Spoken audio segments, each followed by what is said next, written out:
ìjọsìn ọlọ́dọ̀ ẹwọ́ ẹni kọ̀ọ̀kan wá ẹjá páyọ ọlọ́run ẹjá bẹ̀rù ọlọ́run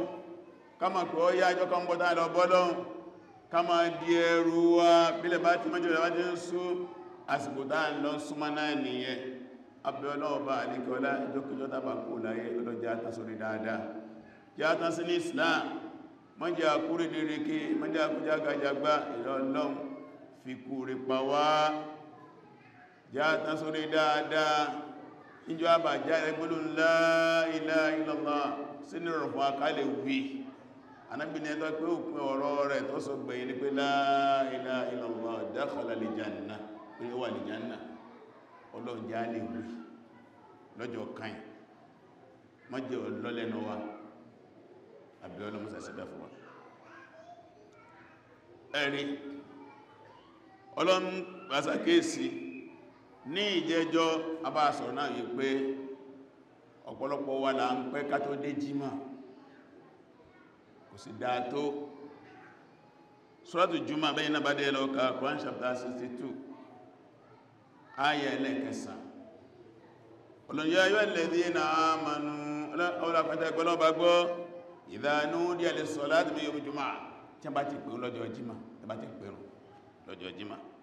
fas'aw ila dhikrillahi ẹ tara sàásà lọ́sùn ìrántí Ọlọ́run wa dharul bay'a ẹ̀fì àtàrà sílẹ̀ gbogbo dẹ́ bá ń ṣe jí ìwọ́lọ́ ẹ̀fì dhalikum khairun lakum yẹ́lò lórí fún yíò in kuntum ta'lamun bá mọ̀ torí dí àwọn náà máa jímọ̀ láyìíká wá ń bí nílùú wá ń bí aago kan ní ọ̀pọ̀lọpọ̀ jímọ̀ láyìíká wá ń bí 1 o'clock a sì ń wá aago méjìlá lù àfi bí iṣẹ́ wá lù 12:30 lù àfilẹ̀ kọ́dá tó wà àfilẹ̀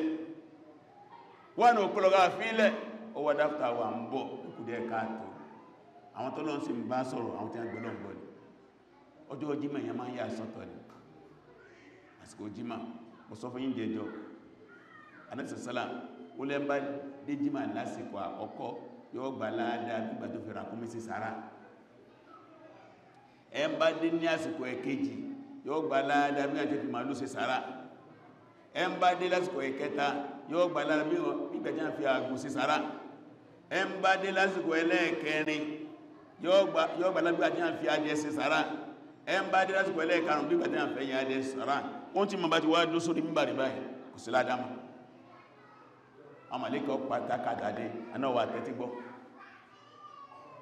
bàbá ti ń wọlé bàbá ti tèdè sí wọ́n ti máa kọ́ tí ma bá jọ ájórí mímbà rí sẹ́ntọ́ wá kí jímà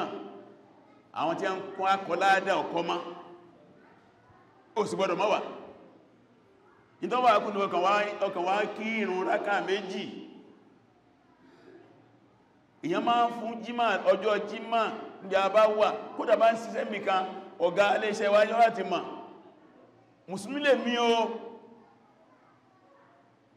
máa lọ kí jí máa torí ọlọ́ẹ̀jẹ́ káyé padà kìí sí masásí wà ní káàkiri bó ṣe rínú àwọn ètìtì dé jímà kò sì bá súnà ànábì mú kò bẹ́ ètò jímà mú ọjọ́ ọládá ọjọ́ ẹ̀san ni tàbí wá tètè dé jímà a máa tọrọ àforíjì a máa sàṣàtọ̀ fánàbì inú kẹta máa ṣe lọ́jọ́ jímà ẹ bá lè kéwú yóò kè sọ́tò káà lọ́jọ́ jímà nínú àwọn àdábù yóò jímà ni a kè sọ́tò káà inú kẹta àgbọ̀ máa ṣe lọ́jọ́ jímà ni fún mùsùlùmí dáadáa àsàlátù fánàbí ọba àṣẹgbẹ̀rún méjì gbogbo ilé ní ojúṣe wà ní kọ́lọ̀n kó sí rọrùn fún wa lẹ́yìn náà mo sọ fún yín nígbà tí a mùsùwà sí lọ pé ọjọ́ mẹ́jọ jímà lọ́jọ́ ọdún kó láfẹ́ sí a kírun ọdún àtọ́fẹ́ ẹ́kì jímà ó láti ṣe ẹ̀rí lọ́dọ̀ àwọn àgbàlagbà níta abáláyé ìjọ ni pé èèwọ̀ ni kí á kí ó túbà méjì lójúmọ́ ìjọ kan wọ́n lọ bá kú wọ́n lọ bá lóòkú níta abálọ́dọ̀ àwọn àgbàlagbà ní nẹ́fí máa bẹ̀rù níjọ́ Jímọ̀ bá bọ́ sí ọjọ́ ọdún kò rí bẹ́ẹ̀ rárá. Útúbà Jímọ̀ ò ní bàtà pẹ̀lú ọba. Útúbà jẹ́ útúbà ní ìbánisọ̀rọ̀. Ìyọ̀bá àbáyẹ̀sọ̀rọ̀ lẹ́mẹ̀wàá lójúmọ́ tó lè fakú rárá,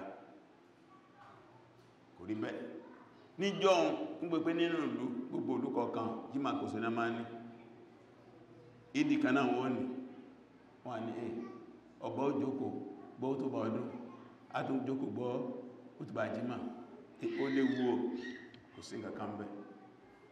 kò ní bàtàn pẹ̀lú bẹ́ẹ̀. ẹ̀yìn náà wáwé útúbà tí a ń ké lóyé ojúmọ́ nìsìn ní Èkó nìkan, ẹ̀yìn ẹ̀wò útúbà tí a ń ké lójúmọ́ tá gbọ́ bá máa kó ọ̀sẹ̀ọ̀sẹ̀ ló bá máa kó tó díẹ̀ kámú ẹkú mẹ́. Tí Jímọ̀ bá bá ọsọwọ́ ọjọ́ dún bí èrò tí ń bọ̀ kí làwọn àfáà sọ? Ọ̀rọ̀ àwọn àfáà pọ̀lẹ̀ lórí rẹ̀gẹ̀dẹ̀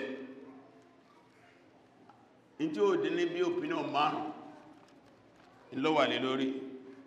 ṣùgbọ́n èyí tó dára jù ní àwọn opinion márùn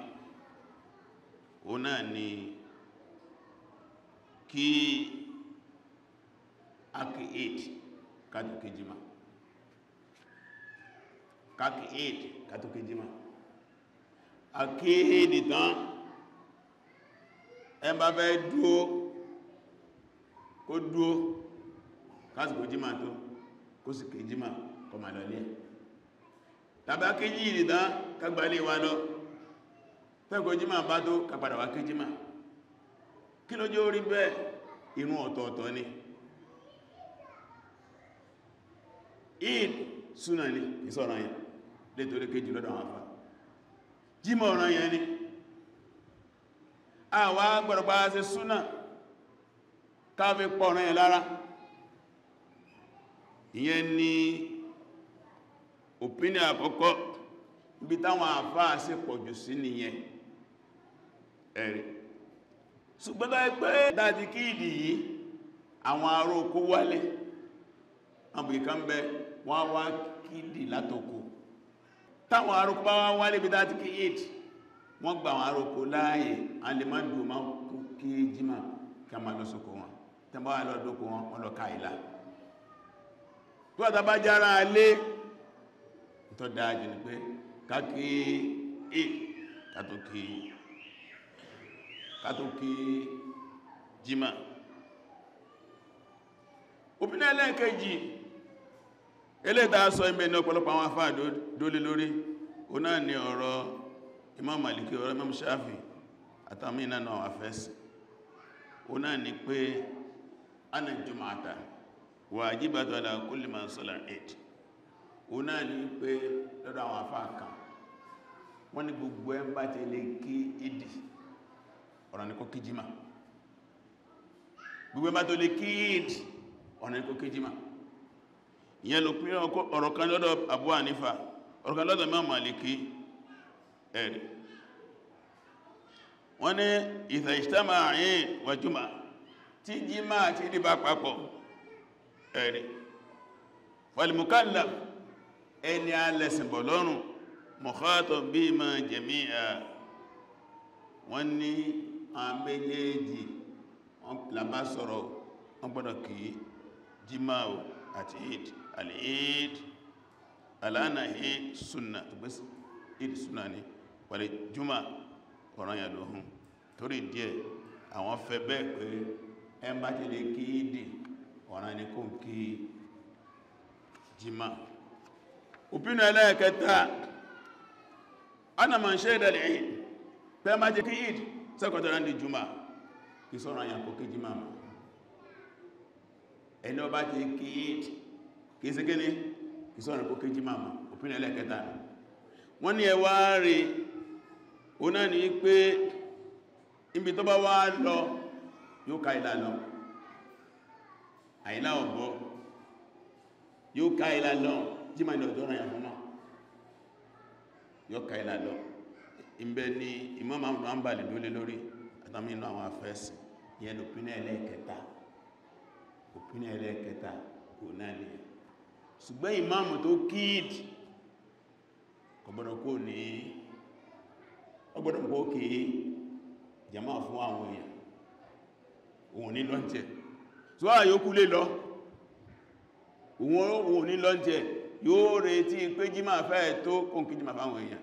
ṣùgbọ́n bàtà jẹ́ jama a lè lọ gbọ́bí a bá lọ alọ́rẹ̀ sí kẹ́ni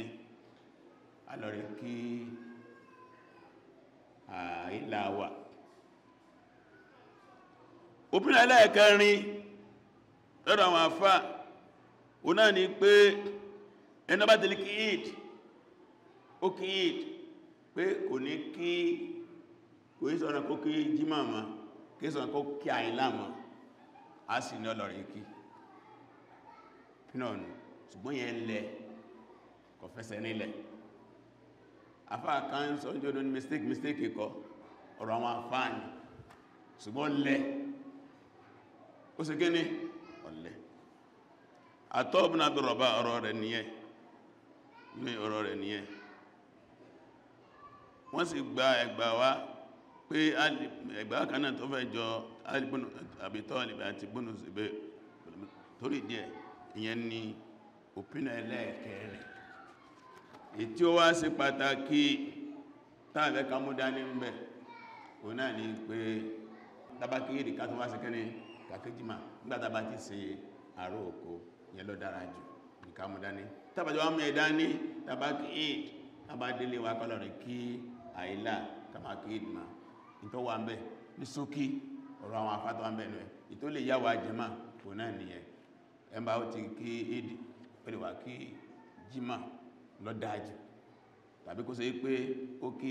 ọlọ́sílé kọ̀gbàdà kí jímà kọ́ káìlá nílé mọ̀kọ́ sọ pé ọmọ káìlá kọ́ tó mọ́ kí jímà èyí ò fẹ́ ẹsẹ̀ nílẹ̀ àwọn afá wí o ó wà nù tí a mọ́kọ̀ fẹsẹ̀ nílẹ̀ abẹ́lọ́bà àdékọ́lá lọ́mọsẹ̀ gbàdúrà wa mọ́sẹ̀ ìsànú wa lẹ́yìn náà tọrọ fún ọmọ ìyàwó ní Palestine ní wọ́n tó ṣe wọ́n tó reach agreement tí wọ́n fẹ́ dá ìjà dúró kó wọ́n bẹ̀rẹ̀ ní Sunday Ọlọ́run jẹ́ ọbọ́ sí Ọlọ́run kó dójú Ọlọ́run wọn lọ́wọ́ Rabbana atina fid dunya hasanatan wa fil akhirati hasanatan wa qina adhaban nar.